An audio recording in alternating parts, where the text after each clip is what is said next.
Salam saudara-saudara, kita jumpa lagi dalam saatnya menabur persiapan khotbah minggu. Mari kita berdoa. Ya Yesus, Tuhan sumber kebenaran, kami tertunduk di hadapan-Mu memohon kekuatan Roh Kudus-Mu menerangi batin kami, agar kami mengerti setiap firman yang tertulis yang akan kami baca, untuk menolong kami memahami kehendak maksud-Mu melalui firman-Mu. Bersabdalah ya Tuhan, kami siap mendengar. Amin. Saudara-saudara, bacaan kita Yohanes pasal 20 ayat 19 hingga 23. Temanya adalah penampakan Yesus sebagai momentum pemberdayaan. Saudara-saudara, satu hari setelah sabat orang Israel, tepatnya hari Minggu, murid-murid berkumpul di sebuah rumah dengan pintu terkunci karena takut. Itu kata bacaan kita. Sabat berarti beristirahat. Beberapa ajaran dasar Yudaisme yang ditegaskan oleh hari Sabat adalah tindakan penciptaan Tuhan, peran Tuhan dalam sejarah, dan perjanjian Tuhan dengan Israel. Jika kebangkitan terjadi pada hari Minggu, maka satu hari setelah Sabat ada kenaikan piramida makna Sabat. Sabat kini bersinggungan dengan penciptaan baru bagi saya dan saudara, di mana dalam kaitan itu dia memiliki makna baru. Tuhan Yesus telah menang atas maut, otomatis menjadikan kita sebagai ciptaan baru. Pada minggu itu pula sejarah baru kehidupan orang percaya dihitung. Jadi hari Minggu menjadi awal atau kebangkitan menjadi garis start kehidupan, dan pada Paskah itu pula perjanjian baru tentang keselamatan orang percaya menjadi acuan aktivitas. Apa yang dilakukan para murid sebenarnya kontras dengan makna Paskah. Disebutkan ada aktivitas tertutup dan bayang-bayang ketakutan menempatkan mereka bukan sebagai ciptaan baru. Kehadiran Yesus sebagai pusat Paskah hendak menarik para murid menemukan makna Paskah sejati. Kita lihat ada 3 hal ajaib yang dilakukan oleh Yesus. Yang pertama, Yesus melewati pintu terkunci dan ada di tengah-tengah mereka. Ini mengejutkan saudara-saudara. Bagaimana mungkin Yesus bisa melewati pintu terkunci? Orang Israel memang memiliki mitos tentang hantu atau roh-roh jahat. Banyak saudara-saudara. Seperti dalam kitab Kisah Saul yang meminta seorang perempuan membangkitkan jiwa Samuel, ataupun konsep tentang Leviathan sebagai monster laut. Hal itu tentu mempengaruhi cara pandang para murid ketika Yesus bisa melewati pintu terkunci dan ada di tengah-tengah mereka. Namun kemudian kita tahu bahwa Yesus berbicara dengan mereka. Ia menunjukkan tangan dan lambungnya dengan bekas luka. Memang banyak perdebatan tentang Yesus setelah kebangkitan. Ia mengenakan tubuh yang baru. Bahkan ada upaya pemisahan antara tubuh baru, yaitu tubuh roh, dan tubuh roh daging. Yang berpegang pada tubuh roh berupaya meyakinkan bahwa makhluk roh dapat mengambil bentuk manusia. Misalnya malaikat yang melakukan ini di masa lalu bahkan makan dan minum dengan manusia. Kejadian 18 ayat 1-8 dan 19 ayat 1-3. Tetapi yang berpegang pada tubuh roh daging memulai dengan pernyataan sederhana, jika hanya tubuh roh, bagaimana mungkin Yesus bisa dikenal? Jawaban dari semua itu akan terbuka pada penampakan Thomas untuk menunjukkan tubuhnya yang masih memiliki daging. Lalu Injil Lukas yang akan menjawab soal ini dengan semakin jelas. Lukas 24 ayat 37 ayat 41, di mana Yesus sendiri berkata, "Lihat tanganku dan kakiku, rabalah dan lihatlah, karena hantu tidak ada daging dan tulang." Bagaimanapun saudara, Tuhan itu maha kuasa. Ia mengenakan tubuh baru dengan caranya, tetapi cara itu dapat kita kenal. Tetapi yang pasti tubuh yang dia kenakan adalah tubuhnya sendiri sebagai Tuhan Maha Kuasa. Itu berarti teks ini hendak menunjukkan bahwa inilah Yesus yang benar-benar bangkit. Dia bukan hantu. Yang ilahi dapat melakukan hal-hal ajaib, dan itu dibuktikan ketika ia menembusi pintu terkunci. Teks ini tidak hanya bicara soal tubuh baru Yesus, ada pesan iman yang hendak disampaikan Yesus. Ia menembusi pintu terkunci. Ia menembusi pintu yang ditutup manusia, termasuk mungkin pintu hati yang terkunci karena ketakutan. Ia pernah mengajarkan kepada para murid bahwa ia adalah pintu, ia adalah akses yang membuka pintu ketika semua pintu tertutup. Pintu yang terkunci dapat dibuka oleh Allah, dan apa yang dibuka oleh Allah tidak bisa ditutup oleh tangan manusia. Daya kuasa Allah yang menembusi pintu buatan manusia memanggil murid-murid agar keluar dari pintu yang sama dan memberitakan Injil. Saudara, rumah dalam bahasa Yunani dipakai kata oikos, rumah atau ruangan, namun biasanya ukurannya sempit. Dari pintu yang sama Tuhan menghendaki para murid agar keluar dan menerobos masuk ke kosmos. Demikianlah makna Paskah, kan? Paskah dirayakan dengan konsep Allah melewati, sehingga orang Israel memiliki akses menuju negeri perjanjian. Dalam Paskah yang lama, ambang pintu rumah Allah ditandai dengan darah. Saat itu malaikat maut melewatkan bencana, namun di Paskah yang baru, Allah menerobos masuk ke dalam rumah dan menarik manusia berjalan melalui pintu, sebab pintu ketakutan telah diubah menjadi pintu keberanian. Untuk itu, Tuhan menerobos dan berdiri di tengah-tengah mereka. Kenapa? Kenapa harus di tengah? Pertama, saudara-saudara, kita tidak sangkali kegagalan para murid sebagai pecundang karena mereka lari saat Yesus disalibkan. Ketika berjumpa dengan Yesus, mereka tentu saja merasa malu, dan hal ini harus dibayar oleh para murid karena sikap mereka sebagai pecundang. Ketakutan terhadap para pemimpin Yahudi dan malu juga untuk berjumpa dengan Yesus. Dalam hal ini, mereka dengan sendirinya menempatkan diri sebagai pelaku. Jika ada pelaku, logikanya pasti ada korban. Tapi kedua, dengan mengambil posisi di tengah, maka Yesus tidak menempatkan diri sebagai korban. Posisi Yesus adalah posisi rekonsiliasi. Ia berdiri di antara pelaku dan korban. Ketiga, posisi tengah adalah ciri khas Allah. Alkitab berkisah tentang berkat tangan kanan dan kiri. Amsal 3 menyebut umur panjang di tangan kanan, kekayaan dan hormat di tangan kiri. Yakub memberkati anak Yusuf, Manasya dan Efraim dengan silang posisi tangan untuk menunjukkan berkat yang berbeda. Jika berkat ada di kanan dan kiri, maka sang pemberi berkat tentu saja harus ada di tengah, kan? Itulah mengapa posisi salib Yesus ada di tengah dua penjahat, dan di tengah itu tangannya terentang seolah siap memberkati bumi ini. Ciri khas Allah yang ada di tengah diceritakan para Injil dengan sebutan Immanuel. Ketika Yesus lahir, Allah ada di tengah kita, Allah beserta dengan kita. Ketika Allah ada di tengah para murid, Ia menjamin keselamatan mereka, Ia menjamin kelegaan mereka, Ia menjamin hidup mereka. John Piper menulis, dia tidak datang ke tepi dan memanggil melalui dinding dan berurusan dengan mereka sebagai Tuhan yang jauh. Dia tidak bermain-main dengan mereka, dia tidak mempermainkan iman mereka. Dia ingin mereka melihatnya dan mengenalnya dan percaya padanya dan mencintainya. Sejatinya manusia ingin mengalami Yesus yang hidup. Untuk mengenalnya, untuk membuatnya mendekat ke dalam hidup kita, Dia membantu kita dalam ketakutan. Dan agar Dia datang kepada kita, dekat dengan kita, menyapa kita begitu dekat, kita harus dekat dengan Dia. Dalam kedekatan itu ada tanda cinta kasih-Nya. Hal ajaib kedua, hanya dengan sapaan damai sejahtera para murid langsung memperhatikan Yesus. Mereka mendengar kata-kata Yesus, dan para murid mengalami semacam sukacita luar biasa. Saudara tahu kan, akar kata salam adalah salam.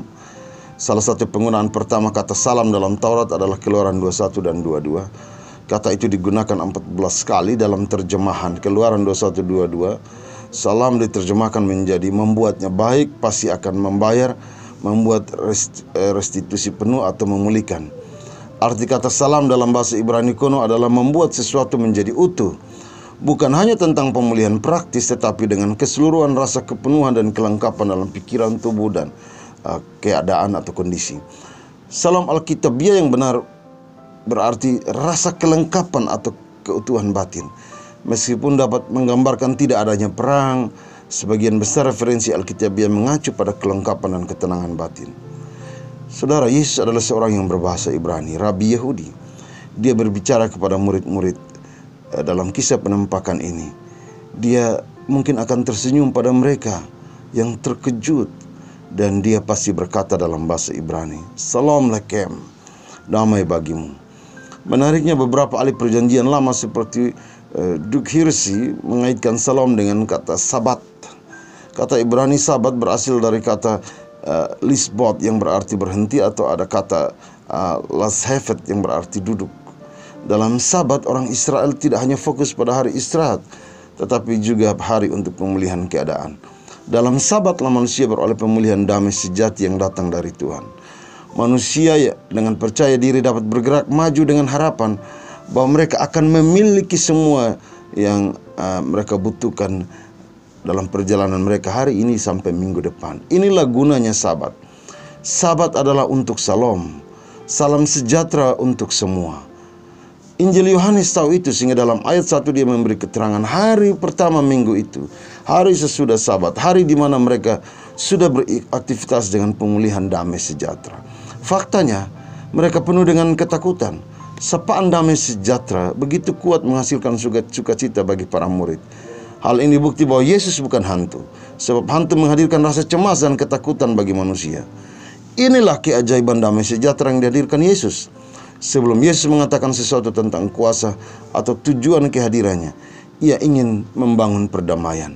Kedamaian yang Yesus berikan ada sebelum tindakan kita. Ia memberdayakan hati kita. Sekali lagi, perdamaian tidak dibangun atas apa yang kita lakukan, tetapi atas inisiatif Allah. Ciptaan baru sebelum melakukan sesuatu, dia harus berdamai dengan Allah. Rasul Paulus berkata, Ia datang dan memberitakan damai sejahtera kepada kamu yang jauh, dan kedamai sejahtera kepada mereka yang dekat. Karena oleh Dia kita kedua pihak dalam satu roh beroleh jalan masuk kepada Bapa. Efesus 2 ayat 17-18. Kurang lebih 3 hari, saudara-saudara, para murid telah menjadi pecundang dan ada dalam lingkaran ketakutan. Cukup pertemuan yang singkat, mungkin tidak lebih dari 1 jam, sapaan damai sejahtera oleh Yesus mengubah keadaan mereka. Selain itu, kita menemukan makna dalam sapaan damai sejahtera. Pertama, damai antara kita dan Dia. Itulah makna pertama dan paling jelas. Dia berdiri di sana di antara mereka, menawarkan dirinya sebagai teman dan penolong, dan bukan hakim. Dia menjadi mitra.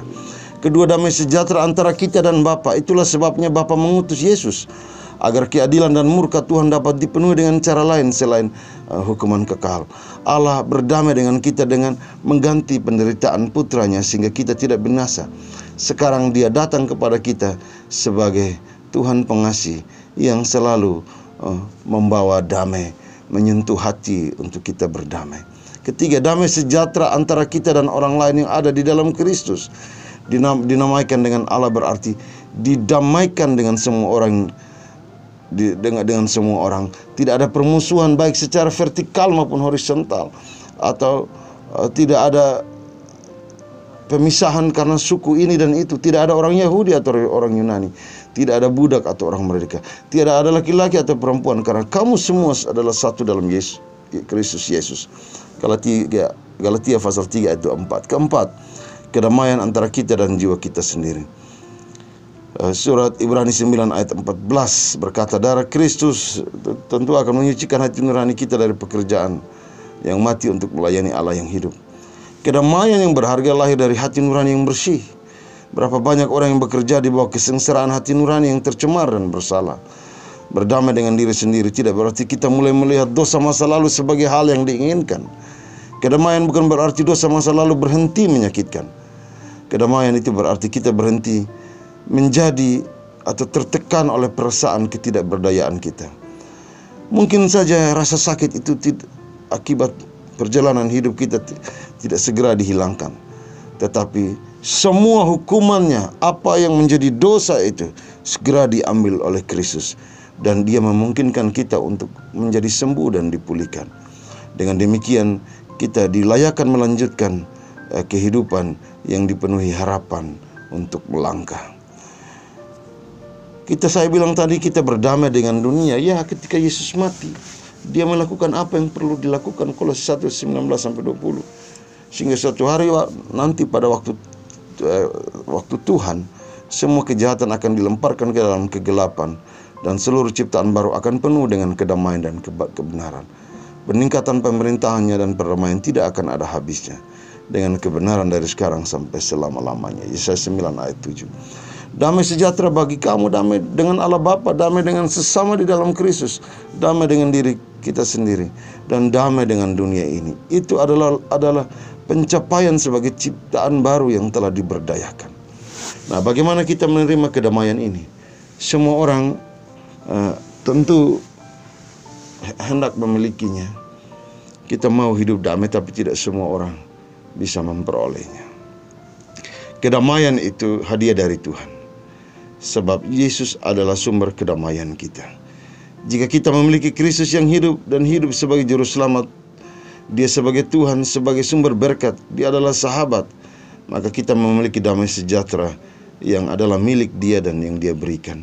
Damai sejahtera yang datang dari Dia. Kepada semua orang yang menerima Dia, yang percaya dalam namanya, diberikannya hak untuk menjadi anak-anak Allah. Yohanes 1 ayat 12. Karena kita dibenarkan oleh iman, kita hidup dalam damai sejahtera dengan Allah oleh Tuhan kita Yesus Kristus. Roma 5 ayat 1. Yesus menawarkan itu kepada kita secara cuma-cuma, dan di sisi inilah kita bisa melangkah menjalani semua kekayaan karunia-Nya yang diberikan bagi kita. Hal ketiga, keajaiban ketiga, Dia menghembuskan mereka dengan Roh Kudus dan memberi mereka kuasa, yaitu kuasa untuk mengampuni. Ini adalah tujuan penampakannya. Yesus berkata kepada mereka lagi, damai sejahtera bagi kamu.